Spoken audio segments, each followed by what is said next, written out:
Gong-hee quickly takes Guram from Min-ki. Kyung-tae arrives and tells Gong-hee to bring Guram inside. Kyung-tae then expresses his anger towards Min-ki. Min-ki frequently talks about responsibility, but Kyung-tae questions this, asking if meeting Guram once a week constitutes responsibility. Min-ki explains that Gong-hee refused his allowance, which he considers the essence of responsibility. Kyung-tae explodes, stating that even a truckload of money doesn't equate to true responsibility. He regrets marrying Gong-hee to Min-ki, believing Min-ki's words, and warns Min-ki never to hurt Gong-hee again using Guram. Min-ki calls Dan-soo. Dan-soo meets Min-ki and questions Min-ki's claim to being Guram's father, considering Min-ki's past action. Dan-soo points out Min-ki's past mistakes and asks Min-ki to reflect on his behavior. Min-ki admits to his past action, but insists his paternity remain unchanged. Dan-soo dismisses the traditional concept of lineage, highlighting Min-ki's lack of a genuine claim to fatherhood beyond this biological connection. Min-ki, annoyed, threatens Dan-soo, wondering what will happen if Chairman Hwang discovers Dan-soo's relationship with Gong-hee. Dan-soo, unfazed, declares his commitment to protecting Gong-hee and Guram from Min-ki. Gina visits Min-ki's family home. She tells Yuri not to worry about their new house.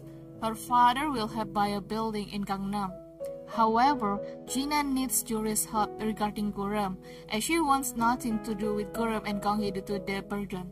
Min-ki arrives and takes Gina aside. He explains that he only sees Guram once a week, a situation Gong-hee could have prevented but chose to allow. Gina is annoyed, questioning whether Min-ki is touched by Gong-hee's generosity. Min-ki explains he is trying to fulfill his paternal duties even if belittling, reminding Gina of her inaction during Gong-hee's pregnancy. He pleads with Gina to let him do this one thing. Gina counters, stating her only request is for Min-ki to let go of Guram, threatening to end their engagement if he doesn't. Gina asks if Guram is more important than her. Min-ki asserts his role as Guram's father, unwilling to let Guram be raised by another man. Gina accuses Min-ki of fearing Dan-soo becoming Guram's father, implying Min-ki's actions stem from insecurity and a desire to win against Dan-soo, rather than genuine paternal love. That night, Dan-soo assures Gong-hee that she needn't let Min-ki see Guram despite their divorce. He vows to protect them both. Gong-hee discovers Guram has a fever and panics. Dan-soo immediately takes Guram to the hospital where Soo-yeon works. After examination, Guram is fine, just needing her fever reduced. Soo-yeon notes Dan-soo's detailed questions about childcare, assuming he is Guram's father. At home, Gong-hee thanks Dan-soo for his quick action. Dan-soo explains his knowledge of childcare and reassures Gong-hee that her panic is natural. Gong-hee reflects that Dan-soo always saves Guram, both prenatally and now. Dan-soo says it's his turn to protect them, recalling Gong-hee's past protection of him. Kyung-tae asks Myung-ja about allowing Gong-hee to send Guram to Min-ki's family weekly.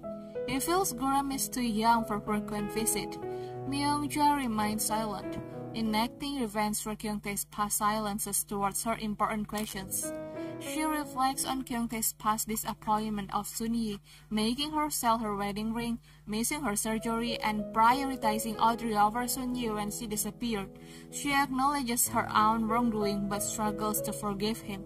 The next day, Chairman Hwang confronts Dan-soo and Min-ki about Hermes aiding their contract and filing a lawsuit.